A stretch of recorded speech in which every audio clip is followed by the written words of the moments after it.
How will the Big Ten work once we add a UCLA and a USC? The divisions could be gone. We're talking pods. We're talking 366. What is the perfect mixture? We're talking about it today at Locked On Golden Gophers. You are Locked On Golden Gophers. No matter what we're going to do here, we're just going to keep rowing. Your daily podcast on the Minnesota Golden Gophers. However it turns out, we're just going to keep rowing. Part of the Locked On Podcast Network. Your team every day. We're just going to keep rowing, and keep rowing.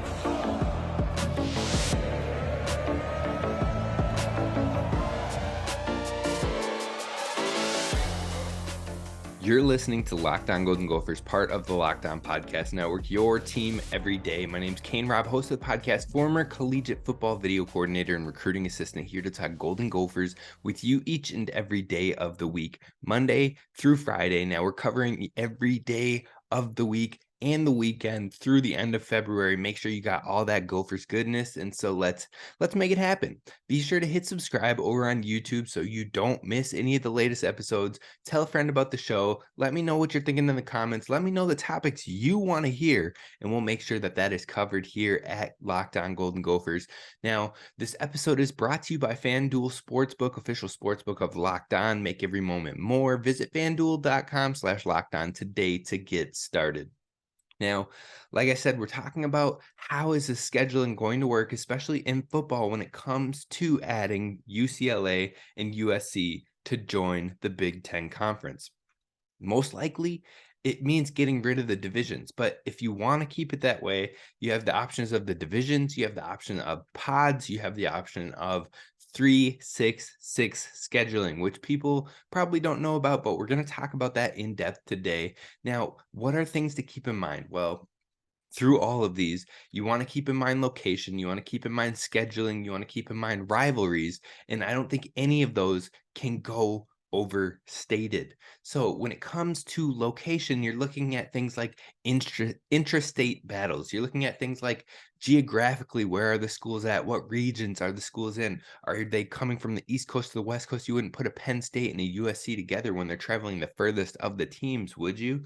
Things like that. Airports, major airports, and ease of travel. It's probably a lot easier to travel from Chicago to LA with major hubs in major airports than it is to travel from Indiana or from Iowa to an LA, because the major airports just aren't the same. Ease of travel, not only for the players, not only for the coaches, but also for the fans to travel to these games. Then you got to look at things like number of miles each season, and that not being an advantage or a disadvantage for specific schools. You want to have it play out as fair as possible.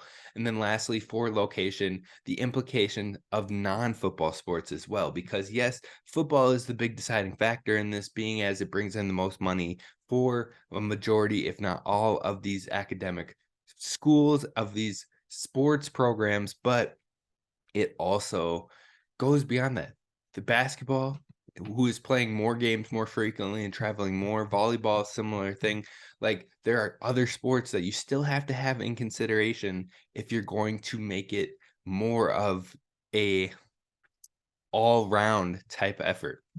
Now, when it comes to scheduling, which is another factor you have to keep in mind here, scheduling does you want to get a player to experience each away venue, each team in your conference. You want them to be able to go to each stadium and have that experience, have that full Big Ten resume. So that way, when these players head off to be analysts, when these players head off to be physical therapists, whatever that be, they've been in all these venues. They have the experience, they have the history, they can chat up, talk up, and really show love and shed light on the entire conference as a whole and how great it was across. Because if you haven't noticed by now, a lot of players will play for an alma mater and then might end up coaching at a different alma mater, or might end up being a part of this for this different school, but they tend to sometimes stay within their conference, sometimes they don't. But you want to give them the full experience, to experience each and every location and get to have those memories, get to share those thoughts with their kids, with their families, etc. So it's important to let those players really experience each campus in their time at least once during their time with the university.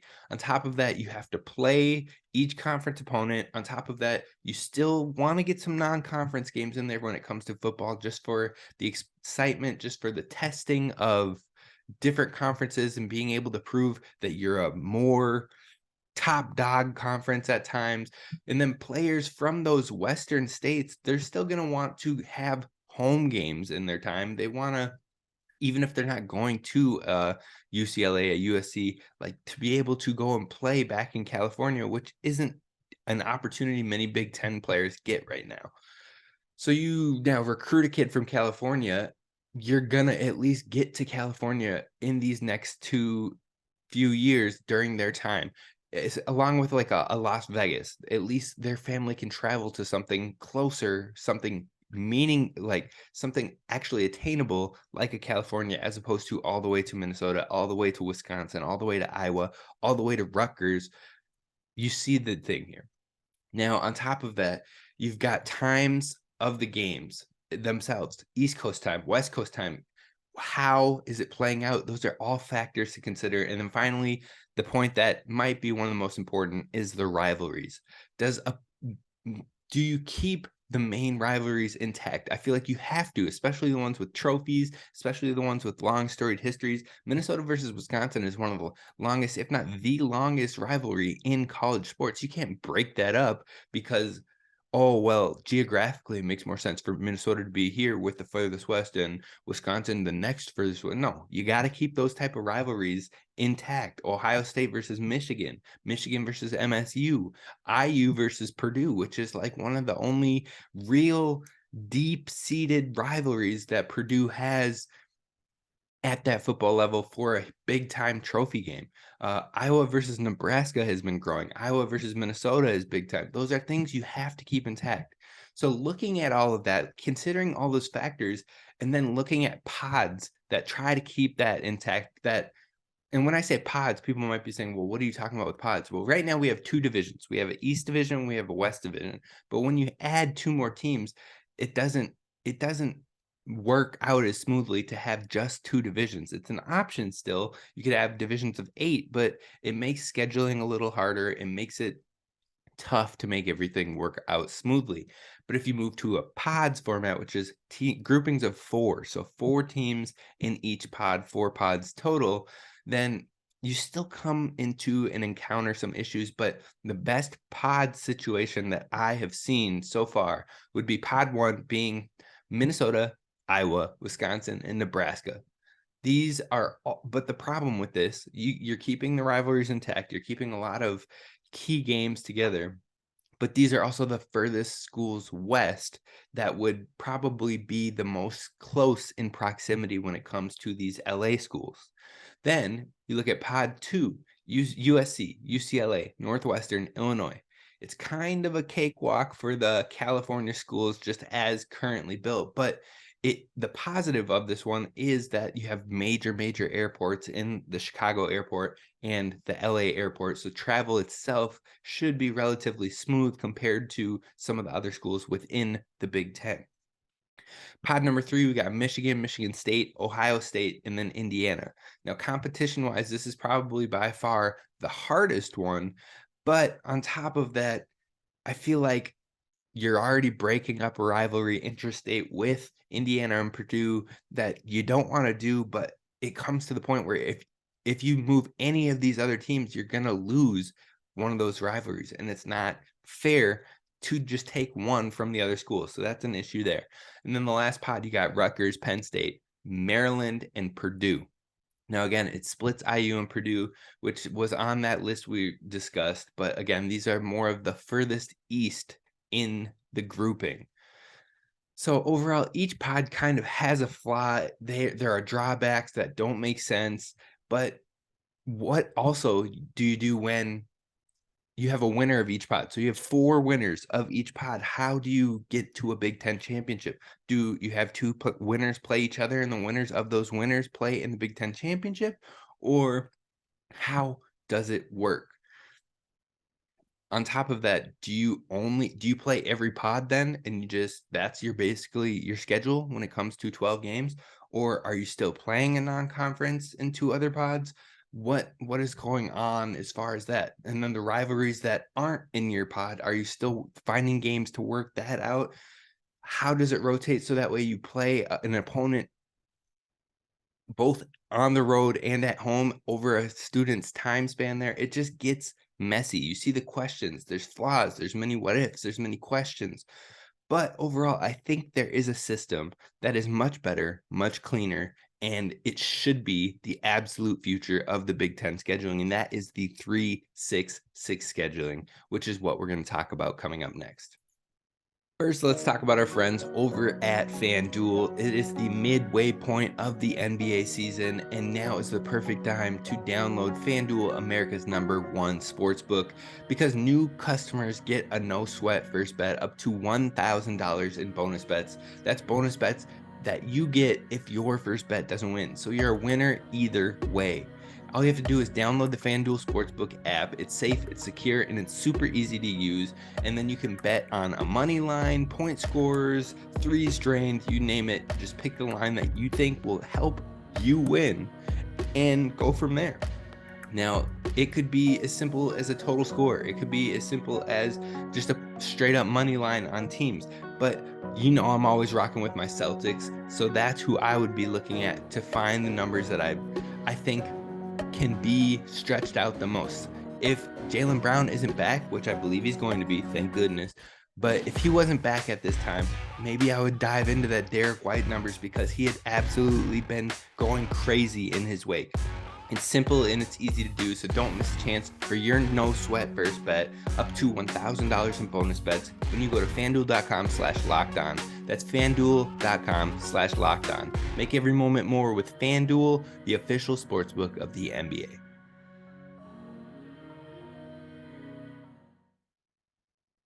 Gophers fans, there is a perfect scheduling for the Big Ten moving forward with the additions of USC and UCLA, and that perfect system is the 3-6-6 system. Now, what is it? Essentially, it's saying you have 3 games that are locked in each and every year as your main rivals, the games that you will play every single season. And then on top of that, during the course of time, you'll have 6 home games and 6 away games against the other conference opponents over a student's 4 years. So basically what it's saying, in a single year, there will be 3 rivals. And then on top of that, you would have 3 home games and 3 away games versus other conference opponents. And those other conference opponents would rotate each season, so that way you're playing every other school in the conference outside of your main 3 2 times within a student's 4 years of playing at a university, which means they would get a home game in one of those 2 times and an away game on it one of those 2 times.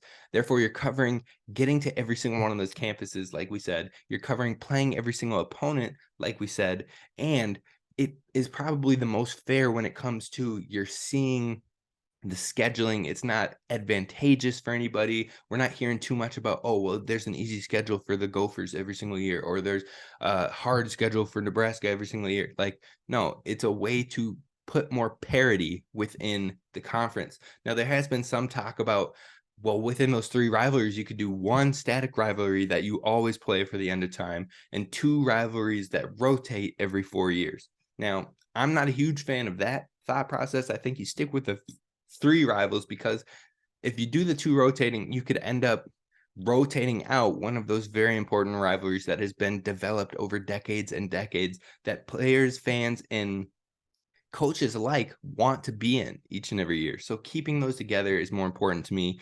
3 hard set static rivalries is probably the best way to go, and then the rotation of the other conference games. But fret not, that also still means you're having non-conference games. Now, how it would work out is each year on the schedule, there would be 3 non-conference, like we see now, 3 rivalries locked in, your conference rivals each and every year. That's your 6 games there. And then you have 6 other conference opponents, in which, again, rotate every year. Those 6 shake up a little bit each and every year. So that way a student athlete is playing against every other conference opponent at least 2 times in their career, once on the road and once at home. It's smooth, it's simple, and really you get the best of every single world. Every player gets to play and experience every stadium. Rivalries are kept intact. There's no real advantage based on weaker programs. There's non-cons that continue. There's no weird four-way pod winner to determine decision-making, because in the end, you can just take the top two schools, the top two records or what have you, and those become the players that or teams that play in the Big Ten championship. Now, the only downside slightly could be that rivals of those West Coast schools, so the rivals of USC and UCLA, the three rivals, they might have to travel slightly more than some of these other schools. That's the only real negative downside I see to something like this. But what could it look like as far as who are the main rivals? That's probably the most fun of this part. Who are the rivals for each squad, and how do you make it so that way it is flowing and seamless across the entire conference? That's what we're going to dive into. So let's go school by school. Let's talk about who those three main rivals could be that you're seeing each and every year. Now, for me, the easiest one to kick this off with is Minnesota. Now, Minnesota's three rivals would be Wisconsin, obviously, have to keep the longest standing rivalry intact. Iowa, another long-standing rivalry that is diehards, that bleeds hard. The fan bases hate each other, but they live for this matchup. And then the third one for Minnesota should be, in my opinion, Michigan. Another rivalry game, three rivalry trophies kept intact. Now, I know there's been a budding thing with Minnesota and Nebraska, but it doesn't have the tradition. It doesn't have the history. It doesn't have the impact of a Michigan. On top of, then you're keeping a top tier level program on the schedule for Minnesota every year. So there is that parity as well.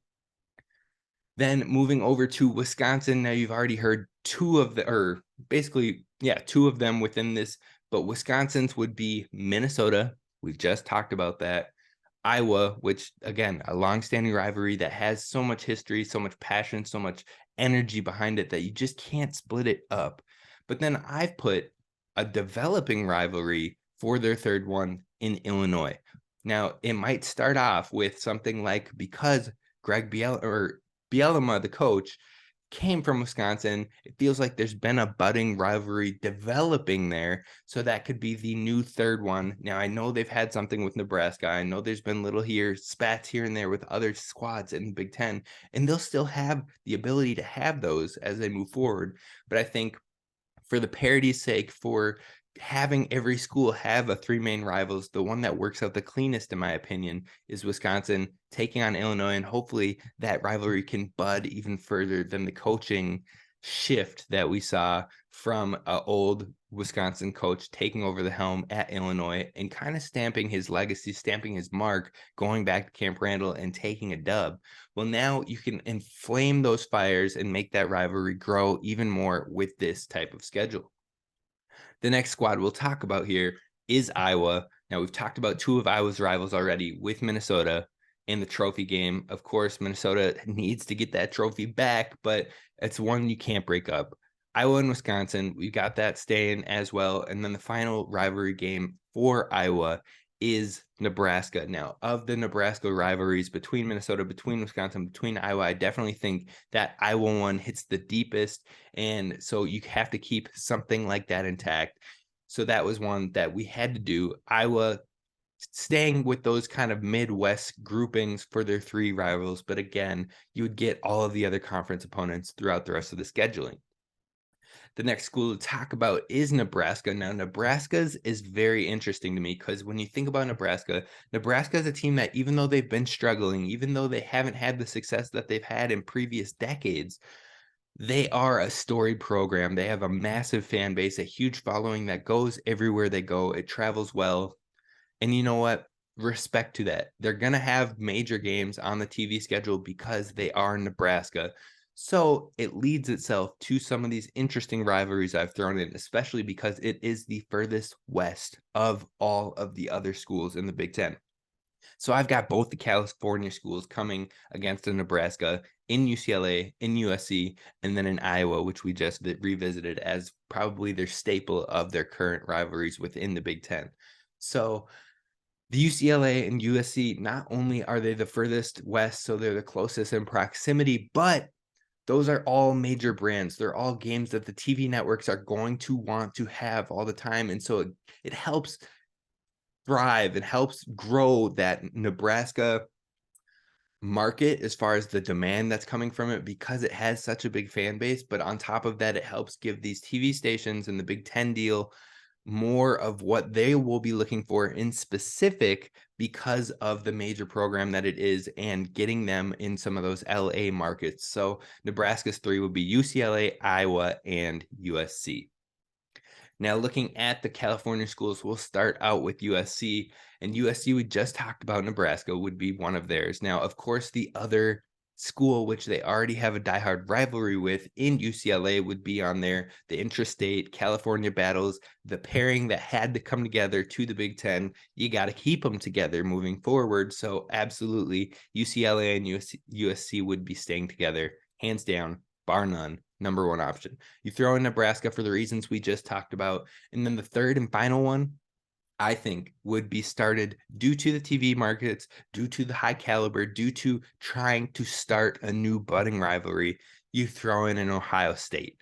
Now, everybody would be tuned in for an Ohio State versus a USC. You're talking Lincoln Riley versus Ryan Day. You're talking big time programs that are fighting for playoffs every single year, and you get a diehard matchup. It helps them boost their playoff resume each and every year, but it also could hurt one of them. But we've seen this before. Ohio State and Michigan played every year. And this past year, they both made the playoffs, even though one of them ended up losing a game because they played head to head.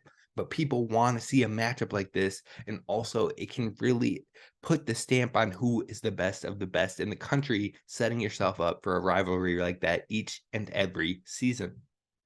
So USC's 3 would be UCLA, Nebraska, and Ohio State for me. Looking at the other California school, we've got UCLA, we've got USC, which we just talked about. We've got Nebraska, which we've talked about already. So you have those easy ones. But then I threw in something more friendly, but I threw in a Northwestern. Now, what makes you think Northwestern would be a good rivalry with UCLA, Kane?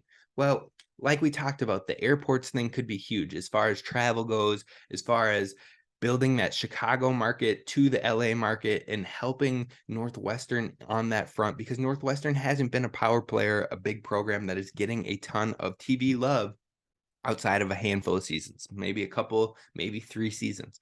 But this helps them develop their brand even more as they're going to build a new stadium for basketball, I believe, and as they're continuing to grow as a program, as a facility in general. I think this will give new life to the program. This will give an interesting budding rivalry, and it could be a fun one, as well as, again, we're trying to create parity across the schedule. So you see a difficult matchup in USC. You see possibly a mid-tier matchup with Nebraska that could grow into a bigger one, depending how the program of Nebraska grows.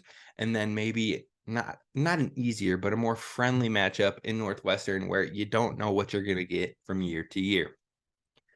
The next program we have to talk about is Illinois. And Illinois, we've talked about one of theirs in Wisconsin with that heated, flaming, budding rivalry with Wisconsin and the history of their coaches. But also you've got the intrastate with Northwestern. You got to keep that intact. So 2 Illinois schools that'll be duking it out. And then the third one that I have going is Michigan State versus Illinois. I feel like those matchups have been good as of late. They've been budding as of late. And even adding the rivalry when it comes to other sports, then a Michigan State basketball program versus an Illinois basketball program could be beautiful on the basketball court for years to come.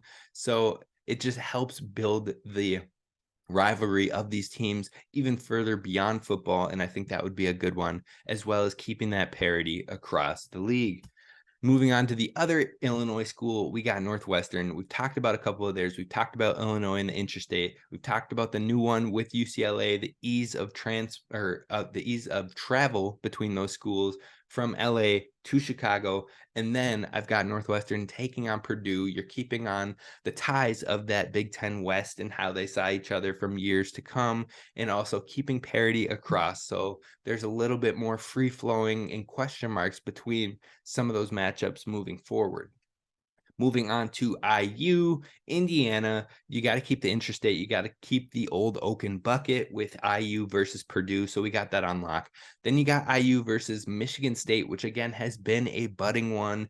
Two Eastern teams that have really been having some good matchups. I think back to last year's matchup where it went down to overtime and, there was the possibility of a bowl game on the line for Michigan State, but IU didn't back down. They needed to revitalize, they needed to thrive that fan base, and they stuck in there. And it was a great rivalry. Again, flip to the basketball side of things. Michigan State, Indiana, having that budding rivalry, that further deep-seated core hatred, fight, desire to beat the other school could only help push into the basketball market as well. So I think IU has those three of Purdue, which it already has, plus a Michigan State. And then the third one I've got for IU is Rutgers. Again, keeping kind of that Eastern division budding relationship together, something that works out smoothly and again keeps the parity, because when you're playing maybe a more difficult Michigan State, a Purdue who can be up and down depending on the year, could be difficult some years, could be not, and then Rutgers who has some thriving years, has some not, it keeps the parity across their schedule, so it's not always a dogfight every year, every season for decades, but it's something that is ebbs and flows and continues to build.